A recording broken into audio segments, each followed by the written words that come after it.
What's up, YouTube crew? It's your boy, the Film Scout, and today we're diving into Never Let Go. In this review, I break down everything from the film's origins to the cast performances, the behind-the-scenes crew, and whether it truly delivers as the horror film of the year. Will Never Let Go leave you on the edge of your seat or fall short? Stick around to the end for my final verdict and score.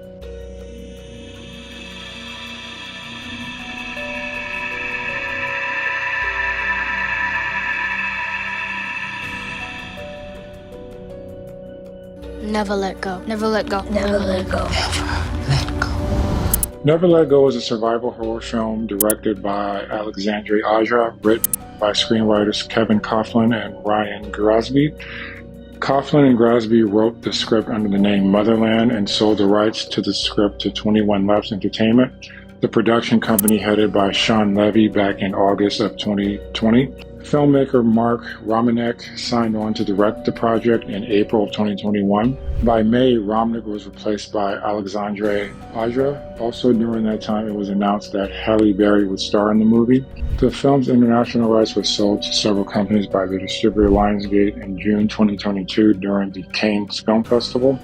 By April of 2023, the film had the final title of Never Let Go, with actors Anthony B. Jenkins with Percy Daggs IV joining the cast. In May of this year, Stephanie Levine, Christian Park, Kevin Anderson completed the casting of the film. A mother along with her twin sons have been living in anguish for more than a few years by a perceived malevolent entity. When one of the twins starts to question the existence of the being, the family's bond is put to the ultimate test.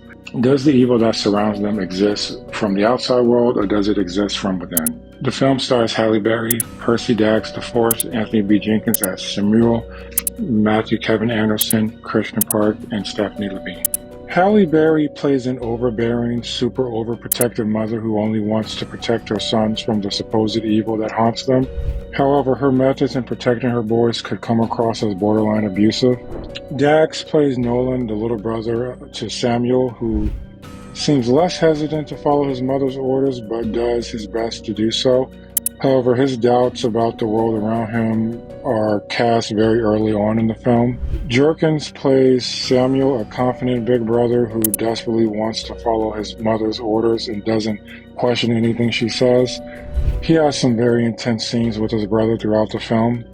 Anderson plays Cole, a concerned citizen who comes across the family in an unexpected way, but is he a real person or just a figment of their imagination? Park's role is very brief. Levine plays the evil character convincingly. I'm not familiar with Levine before watching this movie, but she's a great character actor. I hope to see her in something else soon. All in all, the cast delivers a strong performance. The movie is mostly set in the woods and the house. There are scenes of the woods throughout the film. Whether it's a day shot or a night shot, you feel the intensity and a sense of darkness looming around the corner. The scenes inside the house are done well too. The house plays an intricate role in the movie, not just as a setting. The sound design throughout the film is well done. You can hear every footstep that cracks on a twig or the sound of a tree being worked on in the woods. The music that anticipates jump scares is nicely handled. I especially like the record that played in the house with the family.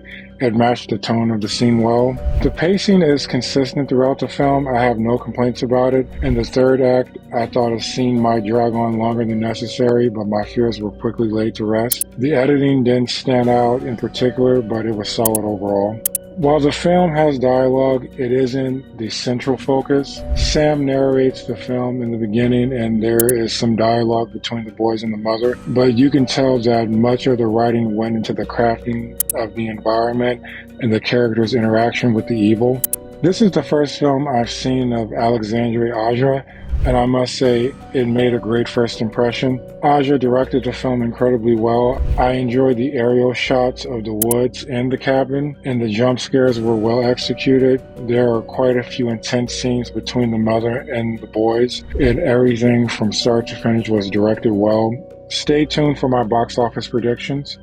So was the evil real, or was it all a figment of imagination for everyone involved? How far is too far when it comes to protecting the people you love, even if that protection becomes detrimental?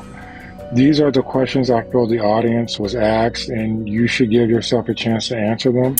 I've seen a lot of horror movies this year, from Night Swim to Imaginary, Abigail, Terra, and more. If I compare it to the most recent horror film I watched, Speak No Evil, I must say that Never Let Go delivered a better horror experience. Never let go. Never let go. Never let go. While I enjoyed Speak No Evil, my biggest gripe is that the horror element didn't kick in until the third act. With Never Let Go, the horror begins immediately. Also, Speak No Evil had a dual genre approach, but it leaned heavily into one genre by the end. Never Let Go is a survival horror film that caters to both the survival and the horror elements throughout the entire movie. Without a rope is all it takes. Remind the house what we deserve is protection. Interestingly, it could have also been classified as a psychological thriller based on the elements in the film.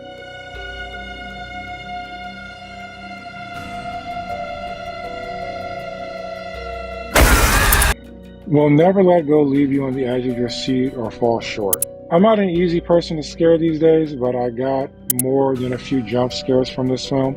There were many scenes that made me feel emotional, tense, sad, and sympathetic towards the mother and her two boys. You want to reach out from your seat and comfort all of them. The film is a good watch. Among all the horror films I've seen this year, I feel like this one is one of the best. I believe the film is worth watching in theaters. I know this life's been hard on you boys since the world ended. Don't feed the dog. Never Let Go is being released alongside Transformers 1 this week, and my prediction is that Transformers 1 will win the box office. Ordinarily, animation movies, especially ones with existing IPs, overperform at the box office, so it's not to say Never Let Go won't do well. I just don't see the project overtaking a film like Transformers 1, but stranger things have happened. For the plot, I give it a 7 out of 10. For characters and performances, an 8 out of 10. For direction, an 8 out of 10. For cinematography and visuals, an 8 out of 10. For sound and music, I give it a 7 out of 10. For writing and dialogue, a 7 out of 10. For pacing and editing, a 7 out of 10. For themes and messages, a 7 out of 10. For emotional impact, an 8 out of 10. For overall impact, an 8 out of 10. Overall, I give the film Never Let Go a 7.5 out of 10. That wraps up my review for Never Let Go. I hope you guys enjoyed it. Let me know what you think in the comments below. Did you like my review? Did it change your mind about seeing the movie? All opinions are welcome here. I look forward to hearing from you all. Until next time, this is the Film Scout signing off. Peace.